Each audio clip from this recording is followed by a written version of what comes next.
पढ़ाई, तेरी पढ़ाई में कभी कोई कमी नहीं आएगी तिन्नी। मैं तुझसे दूर रहकर तेरे लिए सब करूंगी। तू मेरे बिना खुश रहेगी ना तिन्नी? तू सुकून में रहेगी ना मेरे बिना? कहा है ना तूने मुझसे, अपनी बच्ची को सुकून देना एक माँ होने के नाते मेरा फर्ज है।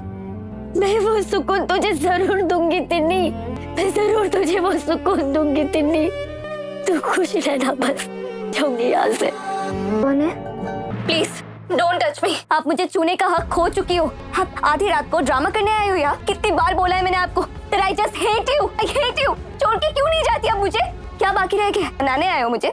लेकिन मैं नहीं मानूंगी मॉम, आपने मेरे साथ बेईमानी की है। मैंने कोई बेईमानी नहीं की तिन्नी।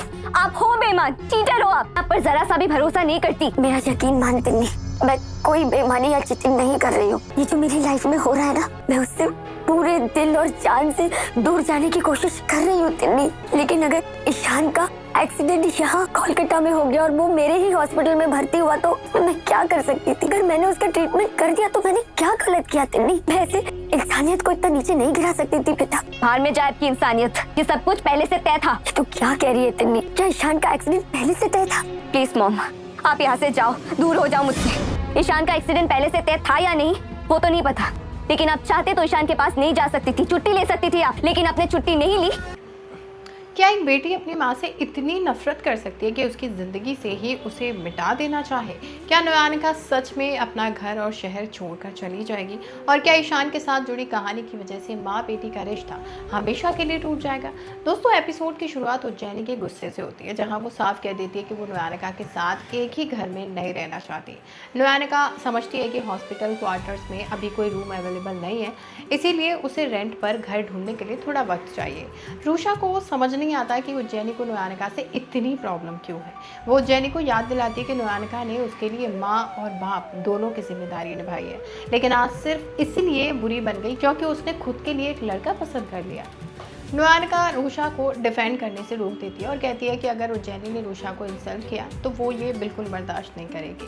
नयानिका ये भी साफ करती है कि उसे बासु के घर में रहने का कोई शौक नहीं है। इसी बीच श्रेया कहती है कि नयानिका ने रहने के लिए जगह ढूंढ ली है, लेकिन वो जगह उसे हमेशा के लिए नहीं मिलने वाली। नयानिका श्रेया को याद दिलाती है कि वो उज्जैनी की माँ है और श्रेया भी एक बेटी की माँ है। श्रेया उल्टा ताना मारती है कि क्या नयानिका को अब याद है कि वो भी एक लड़की की माँ है। बात इतनी बढ़ जाती है कि उज्जैनी नयानिका को घर छोड़ने के लिए कह देती है। नयानिका टूट जाती है और कहती है कि उसे समझ आ गया है कि उज्जैनी को अब उसकी ज़रूरत नहीं है। वो याद दिलाती है कि उज्जैनी ने ही कभी उससे प्रॉमिस लिया था कि वो घर छोड़कर नहीं जाएगी, लेकिन उज्जैनी के दिल में अब सिर्फ गुस्सा है। वो कहती है कि उसे लगा था कि नयानिका खुद को बदल लेगी, लेकिन नयानिका ने उससे झूठ बोला। उज्जैनी को यकीन है कि उस रात नयानिका होटल रूम में ईशान से मिलने गई थी। नयानिका सफाई देती है कि उसे डर था ईशान खुद को नुकसान पहुंचा सकता है, इसीलिए वो खुद उसके पास गई थी। लेकिन उज्जैनी उसकी बात मानने के बजाय इल्ज़ाम लगाती है कि नयानिका होटल में ईशान के साथ एंजॉय करने गई थी। ये बात नयानिका के सब्र का बांध तोड़ देती है और वो उज्जैनी को थप्पड़ मार देती है। गुस्से और दर्द में नयानिका कहती है कि अगर उज्जैनी ने एक और शब्द बोला तो वो उसे मार देगी। उज्जैनी भी कह देती है कि वो नयानिका से नफरत करती है। उधर हॉस्पिटल में सुनिधि ईशान से उसके डिस्चार्ज के बारे में बात करती है और फिर नयानिका के साथ उसके अफेयर की चल रही र्यूमर्स का सवाल करती है। ईशान इसे सिर्फ गॉसिप बताता है। सुनिधि कहती है कि नयानिका बहुत दर्द में है, लेकिन ईशान कहता है कि दर्द उससे भी ज़्यादा है और जिस दरवाजे को नयानिका ने बंद किया है वो उसे दोबारा नहीं खोलेगा। घर पर नयानिका उज्जैनी के कड़वे वर्ड्स को याद करके रोती है और उसे अपने थप्पड़ का रिग्रेट भी होता है। वो सोचती है कि उज्जैनी के दिल पे अब उसके लिए ना प्यार बचा है और ना रिस्पेक्ट। नयानिका फैसला करती है कि वो ये शहर ही छोड़ देगी। वो उज्जैनी के रूम में जाकर उसे सोते हुए देखती है और प्यार से उसके गाल को टच करती है, लेकिन उज्जैनी उठकर उसका हाथ हटा देती है। उज्जैनी नयानिका को चीटर कहती है और बोलती है कि उसे अपनी माँ पर बिल्कुल भरोसा नहीं है। नयानिका समझाती है कि उसने कोई चीटिंग नहीं की और ईशान का ट्रीटमेंट करना उसका क्राइम नहीं था, लेकिन उज्जैनी का गुस्सा और बढ़ जाता है। वो कहती है कि नयानिका को ईशान के अलावा कुछ दिखाई नहीं देता, इसी वजह से उसने अपने से छोटे लड़के से शादी की और आज उज्जैनी को ये कहने में भी शर्म आती है कि नयानिका उसकी माँ है। सबसे दर्दनाक बात तब होती है जब उज्जैनी कहती है कि अगर नयानिका मर गई होती तो शायद सब कुछ बेहतर होता।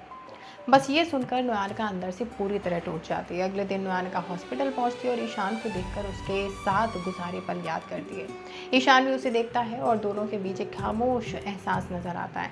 सीनियर डॉक्टर नोयानिका को अकोमोडेशन प्रॉब्लम में हेल्प करने का प्रॉमिस करता है, लेकिन नोयानिका कहती है कि अब वो किसी दूसरे शहर में काम करना चाहती है। डॉक्टर नोयानिका की तारीफ करते हुए कहता है कि उसने ईशान की जान बचाई, लेकिन ईशान कहता है कि सिर्फ एक इंसान को इसका क्रेडिट देना गलत है। अब नोयानिका के सामने एक नई जिंदगी का सवाल है। एक तरफ बेटी का टूट चुका रिश्ता और दूसरी तरफ ईशान के साथ जुड़ा वो पास्ट जिसे वो पीछे छोड़ना चाहती है। तो क्या नोयानिका सच में शहर छोड़ देगी या उज्जैनी को अपनी माँ की असली मजबूरी का सच समझ आ पाएगा? जानने के लिए चैनल को सब्सक्राइब करना बिल्कुल ना भूलें।